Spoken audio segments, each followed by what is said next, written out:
Hello YouTube, it's Lion here with Hobbies of Man once again, and today we are doing another manga review. Now today we are going to be reviewing Eve and Eve, which is a collection of short stories, six in total, created by Nagashiro Rogue, and it might be Rouge. I'm not actually sure if that's supposed to be Rogue or Red. But yeah, this is published by 7 Seas, as you guys can see right there. And the demographic here, as far as I can tell, is seinen. Although I guess since the main characters are female, it might be josei as well. It's not really sure. It comes from this magazine called Comic Yuri Garden or Comic Yuri Hime. I can't remember exactly what it was, but it's like a Yuri magazine that doesn't have a specific demographic label beyond fans of Yuri, right? And the genres here are obviously Yuri and sci-fi and slice of life. 3 of the stories here are sci-fi. 3 of the stories are more slice of life type of things, or maybe drama. I don't know. I basically use that term slice of life interchangeably with drama. So yeah. Now adaptations wise, there's nothing here. Although this would be kind of an interesting animated short series, like a few little different OVAs. But I don't know if that's something that they do very often in Japan. Now the premise here is kind of difficult to like define, because it's just 6 small independent stories. They're not very long. It's I don't know how long is this book total. 140 something pages, right? So let's say the book is 145 pages. There's 6 stories. Each story is about 25 to 30 pages each, right? So it's not very long at all. It's more or less a long chapter of a Shonen Jump manga. And like I said, 3 of them are sci-fi and 3 of them are not. And so I'm not going to bother with the general kind of way that we do reviews here. I'm not going to talk about plotline, world building, characterization individually. I'm going to just do it all together. But I will talk about art and fan service on its own. So let's just jump into it. The first story is... I have to pull up the thing that tells you what the stories are about. The first story is these girls that are kind of living together in a post-apocalyptic situation, right? They're the last 2 people on Earth, and they are in love. They don't actually know how to communicate with each other because one of them is Japanese and the other one is Russian, but they have a kind of connection, right? And they understand each other, and they're always together. Eventually, they find out that they're in love with each other and want to have children, because, you know, that's like the epitome of defining and perpetuating your love or whatever. And because they're both women, it's not really possible until they go and find this alien machine that allows them to have the opportunity. And it's actually quite good. I actually really enjoyed it. It was really cute. I really wish they would have translated the Russian that they had, because a lot of the character, well, I understand why they did it, because the point is to not understand the character so that you're kind of in the spot of the Japanese girl. But I would actually liked it if they had the translations for it like somewhere off the page so that I could read it, so I would know what she was saying. But it's not entirely a necessity. Now, characterization wise for both of them, I liked them. I thought they were both really cute. They were really nice. I really enjoyed the kind of hopefulness that they had, even though they were the last 2 people left on Earth. So I really enjoyed that story. It was actually quite good. Now, the second story is called The Case of Echo and Lisa, and it's basically kind of like Chobits, a little bit. It's about this girl that's an artist, a manga artist, and she owns a sex robot. But she doesn't use the sex robot for sex. She uses her as a living model for the drawings that she does, right? And so she buys lingerie and stuff and gets her to model it, and then she draws it, right? And then there's a bit of a romance subplot between both of them where, like, Echo, I think, which is the robot, well, I can't remember who the robot is, but whatever, the robot girl is malfunctioning, which is actually her developing human-like emotions and kind of falling in love with the mangaka, right? And so what happens is that they kind of sort of develop a relationship that is confusing to the human, because she's not sure that she's supposed to, and you know, the robot is like, it doesn't matter, it's okay. And it's a really cute story. I actually really liked it. I mean, it comes up with a lot of interesting topics that maybe aren't super important right now, but that might become important, you know, a couple hundred years in the future once we do actually figure out AI properly, which is going to be a very kind of interesting thing to look at. It's kind of similar to iRobot in that sense, where it like looks at things that can think and act like humans, but that are controlled by very strict directives. And then it kind of goes into defining what is human and what isn't. And it's a very cool thing. It doesn't really do any of that very deeply, but it has a certain element of thoughtfulness to it that I really enjoyed. Yeah, now the third story is basically a high school romance kind of story where it's a bunch of girls that are kind of deciding or kind of gossiping about this group of guys, and they're trying to see if they're all gay. It's kind of like the fujoshi kind of fetishy kind of thing, which was okay. I didn't really find any issue with it, but I mean, I'm sure that someone's gonna find issue with it. And they're discussing who are tops and who are bottoms in like sexual situations, which I thought was pretty funny.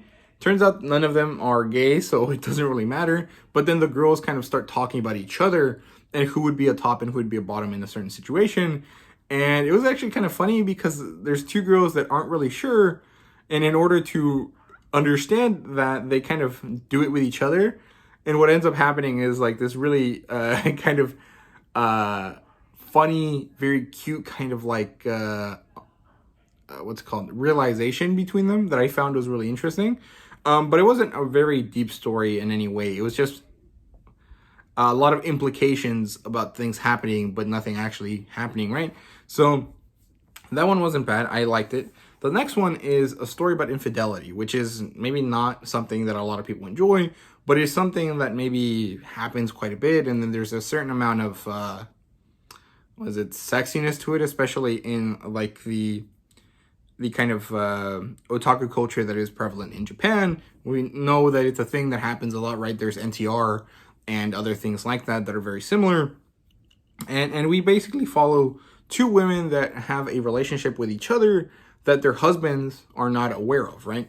And this kind of relationship is very strong and powerful, and there's a lot of emotion between them, but it's based on the fact that they're not supposed to. It's a bit of a fetish thing. It's not really a love thing, right? And so when one of the characters wants to get into it in a relationship type of situation, the other one says, no, that's not why this is, that's not why this is fun. Leads to kind of them separating, going their own ways. But there's a certain element of like, this will happen again later if we ever see each other again, which I thought was really interesting. I don't necessarily think I enjoy the whole kind of NTR aspect, but I did like the kind of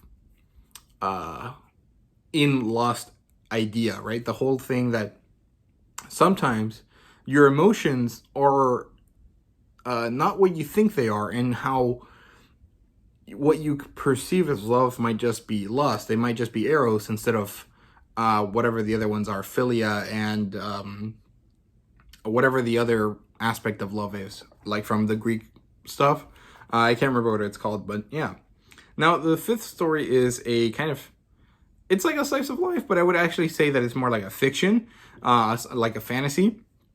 And it's basically two girls that are in love when they're children, and then one of them goes away and comes back, and they're still in love. And there's an element of supernatural romance there because the girl that stayed behind is actually cursed with this ancient kind of like, well, curse, right? And so they fall in love and they have children and stuff, but it's because of this curse. Oh, sorry. And I liked it. And I thought it was interesting. I liked it in general. I really enjoyed the kind of happy ending to what would have been a very sad thing, based on how the character that was cursed was reacting. And it was actually really cute. I really enjoyed how the two characters interact and how they like each other, because one of them is obviously a very outgoing kind of personable girl, and the other one is a very kind of quiet and unsure person, kind of like Hinata from Naruto. And I really like that type of character because I really enjoy seeing them grow as individuals. And we didn't really get to see that, but we did get to see like the end result when everyone was happy and sure, and I really enjoyed that. And the last one was probably the most interesting one. It was called Eve and Eve, and it's basically about these two women that become AI mental things, like in that movie with Johnny Depp, which is called Transcendence, I think. It's when he downloads his consciousness into a computer and then becomes the computer and continues to live out his life as the computer.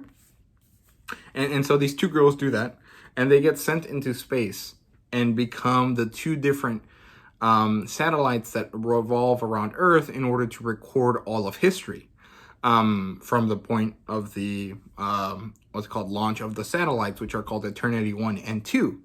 And what happens is that these two girls went through this because they wanted to remain eternal and have a relationship with each other for all of time. But then throughout watching, endless types of people and groups of people fall in love and die and not lose that love through their death, they kind of realize that, eternity isn't what makes love strong and powerful and meaningful, but rather the fact that it ends, that life ends at one point, right?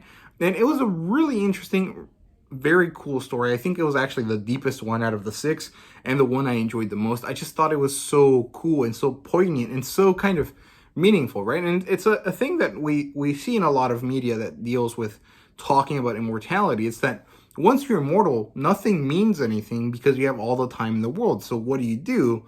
What do you spend your time with? Why do you end up caring about life if you can't die, right? And I thought it was really cool, and I really enjoyed how this was written because it revolved around love, around a specific aspect that we could argue is what makes us human, right? The ability to connect with others and maintain those connections along a period of time that is significantly longer than either other animals or in a way that we perceive to be higher and more meaningful than other animals, right?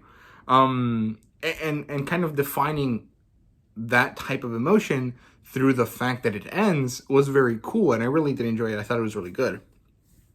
But yeah, that's all of the stories. I kind of feel like I spoiled them all. I mean, I did, but I think that they're still really, really good and really enjoyable. So I definitely recommend that you guys read this on your own anyways. But let's talk about the art here. It's very good. It's so cute. The faces are really adorable. I really like how they look. The bodies are really proportionate and very nicely done. There's not a lot of shading. I think this is mostly pretty light in terms of how much effort goes into adding details, but it has a very nice feel to it, and I really enjoyed it. It does have a slight cartoony type of anime vibe, but it does also kind of try to be a little bit more on the realistic side of things. But yeah, I really enjoyed the facial expressions and the facial way that, the face was drawn. The way the face was drawn was really good. But overall, yeah, it was just a really nice art style. I really liked it. Now, fan service wise, there's a lot, and especially a lot of sex, right? A lot of actual kind of like them going at it, which is why this is labeled as mature.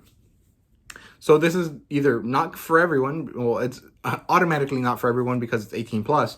But within the people that would be able to consume this, I definitely think that this is only for people that are into Yuri, are curious about it, or don't really find this type of content, not enjoyable. Because I know that there's a lot of people that enjoy manga that really also have other types of kind of religious and personal views that kind of clash with the fact that a lot of manga has a lot of fan service. And I would say that this isn't actually for the sake of fan service, but it's actually in order to demonstrate the love that the characters have for each other. And so it's not actually about it being like attractive to teenage boys, but rather it being an adult demonstration of love between these two characters, right? So I really liked it. I thought it was really well done. Good stuff there. So yeah, I definitely recommend this title. I think it's a really good one. Well, I didn't like all of the stories. I thought most of them were okay, but the two that I really liked, which was the first one and the last one, were actually very, very good, and I really liked it. And I think it's a very cool kind of little sci-fi Yuri thing to have in your collection that you can let someone borrow to kind of just like get into these types of genres, right? So that was really cool. I really enjoyed it. Similar titles wise though, I don't really have any. I don't know anything else that is similar. One, because I don't read many anthologies or short stories when it comes to manga, and two, because Yuri and sci-fi is something that I'm only recently getting into, right? So it's kind of tough to recommend anything else. But yeah, sorry, I don't really have anything else to kind of help you gauge your interest with. But yeah, that's it for me. I hope you guys enjoyed this video. If you did, please leave a like, subscribe, and comment down below. Let me know what you thought. Thank you guys so much for watching. I really do appreciate it.